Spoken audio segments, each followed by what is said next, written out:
Page 37. With this basic knowledge of how your mind operates, we can identify how negative emotions or feelings were implanted into your mind. You may have been raised with the belief that you can't get a good job without a good education. While this is completely untrue, repetition has planted it in your subconscious mind. So much so that you now only pursue jobs and opportunities that require exactly the level of education you have, since you feel unqualified to try for anything more. Perhaps perhaps you experienced a failure at some point in your life. By constantly replaying the emotions it created in your mind, you build an overwhelming fear of ever failing again. The subconscious mind has no ability to distinguish between what is actually happening and what you are remembering. Constantly focusing on past negative events creates an overwhelmingly negative attitude. The good news is that by understanding how ideas are implanted in the mind, we are able to remedy their effects. We can counteract negative with positive. Every day, focus on your positive achievements. Very quickly, you're diminishing the negative energy and attracting more positive events into your life. And eventually, you turn the corner. At first, it's generally very challenging to keep moving your mind back. But the more you do it, the mind gets used to, oh, wait, these positive thoughts are what we're going for. And then it's easier to keep your mind where you want it to be instead of having to pull it back over and over and over again. That's the challenging part at the beginning. But you know what? You can do it. You know how I know? Because I did it. You know how I also know? Because other people have done it. People less intelligent, less qualified, less all kinds of things have done it. We can do it too. Okay. This is where visualization comes in. Remember, your mind can't tell if you are simply visualizing your new wealthy life or actually experiencing it. So it accepts your vision as fact. Through repetition, this idea of wealth becomes a part of your beliefs. Just like through repetition, the beliefs that you carried about yourself that said you couldn't do it became part of your beliefs. Now this is how you let that go and choose to have the positive thoughts and the positive beliefs about yourself, about your potential, about your ability to succeed.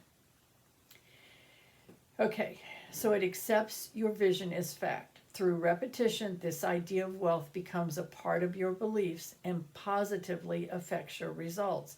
Remember, believing is seeing. This is that simple concept made real. I know this sounds quick and easy. Just focus on positive thoughts and focus on repeating them, and eventually they'll replace all the negative thoughts that you've built up in your subconscious over a lifetime. But there's more to it than that. You can never underestimate the power of your mind and how hard it will try to hold on to what it already perceives to be real. This power can be all-consuming. The effort it takes to overcome a deeply ingrained idea can be exhausting. Lost my place. You need to know that up front. You need to know that up front. Prepare for a fight. This is going to take stamina and determination. And understand this, you're quite capable of it. And again, all that's happening is your mind, once it's programmed, once it believes something, it's going to keep saying to you, oh, no, no, no, no. That's it, when you give it a different idea. So let's say you've convinced yourself that you're average and you quit. When things get tough, you quit. So now things are getting a little bit tough, but you're continuing on. Well, your subconscious is going to go, no, no, no, no, no. Remember, you quit at this point. This is too hard. Go back, run away. But because you know what you know now, you say, no, I know I'm capable of doing this. I know I can do it, and I am doing it. I don't care if it's difficult. I don't care if I feel challenged. I know I can do it. And what I want on the other end is worth me doing it. Okay. The power of the subconscious mind to believe in something, even though your conscious mind knows it not to be correct, is an incredible phenomenon. Think of soldiers or accident victims who have lost a limb through a traumatic event. They can see and physically feel the limb is no longer there, but the mind will continue to think otherwise. These patients will tell you that they can literally still feel their limb attached. Sometimes they will experience pain or itching in the limb that has long since been severed. This can continue for months. If it's that hard to convince your subconscious mind of something so physically obvious, imagine how hard it will be to remove ideas and thoughts that have been lodged in your mind since childhood. Your negative inclinations don't just disappear because you decided they should. It is an ongoing struggle, and you have to commit to winning if you are to succeed. Now, remember, this also works once you've got those positive ideas embedded in the subconscious mind. The subconscious mind will fight as hard for you with the positive as it's maybe doing with the negative. It's just a matter of time. It's just getting the new ideas programmed in so that the subconscious now is saying, okay, these are my marching orders now. Now I am to bring about the positive. I'm here to help her win. I'm here to help him win. I'm here to help her succeed. Right? It's not a thinker, it's a doer. That's why I'm calling it its marching orders. Once it's got those marching orders, it's going to carry them out until it's got new marching orders. But once you get those positive ones in, all you're going to do is keep strengthening them. So you're going to get stronger and stronger and stronger. So the fight, if you will, is only at the start of this. And once you turn that corner, it's amazing how your life will change.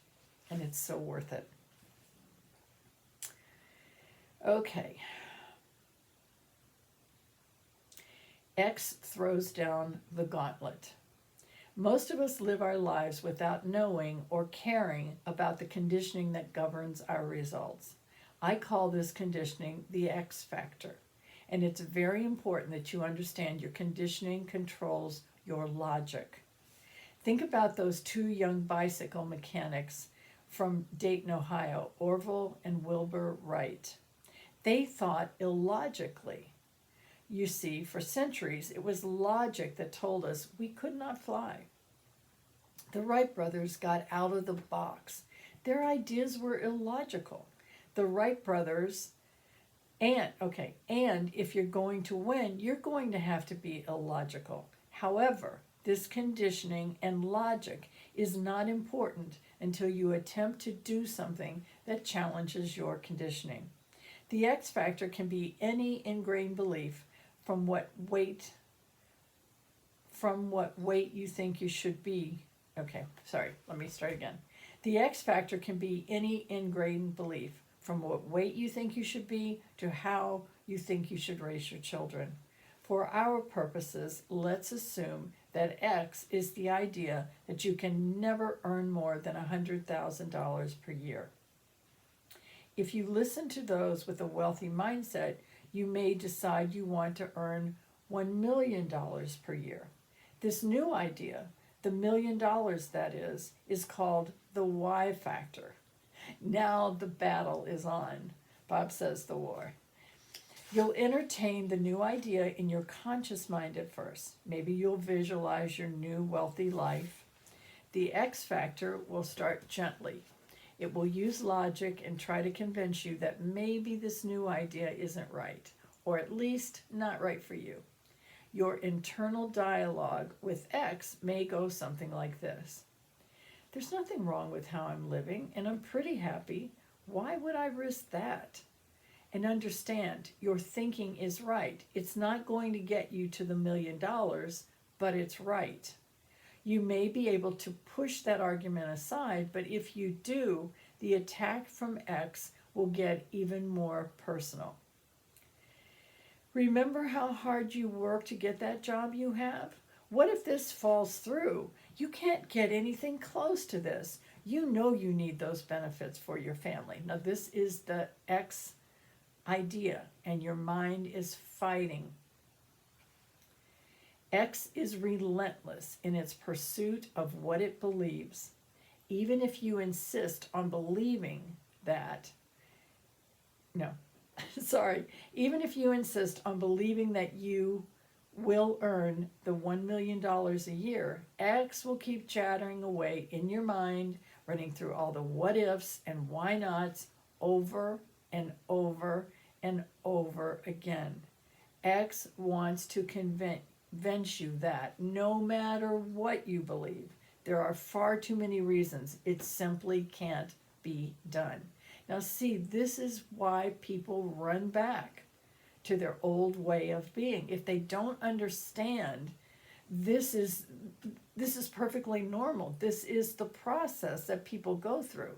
And when you know that, you go, oh, okay, I know this is part of it. And I'm just going to keep my eyes focused on the prize, and I'm going to push on through, and I'm going to do what I need to do, and I'm not running back to safety.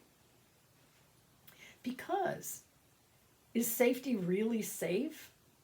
You know, I remember when I used to teach classes and people would say, but Cindy, that sounds so hard. And I would say, well, how hard is it to live the life you're living, to live the way you're living? Maybe sick, maybe doing without, maybe afraid that you can't take care of yourself. How hard is that? And oh, by the way, it doesn't get easier because nothing stays the same. So if you're struggling now, chances are your struggles are going to get bigger. They're going to get more intense. So at whatever point you say, I've had enough, and you're moving in the other direction, it will get better. The other way, it's going to get worse. Okay. Every time you visualize a good reason why this will work, X will offer a rational, sensible reason why it won't. This is normal, and you should expect it. After all, X has been lounging around in your subconscious for a long time. X is comfortable there. Why would it want to move along? X wants you to do the same. It has invested a lifetime keeping you on the path you've always been on. This about this, some of the writing, it should be think about this. One that's familiar and comfortable. In fact, X's very existence depends on you staying right where you are. Okay, I'm going to stop, and I'll be back.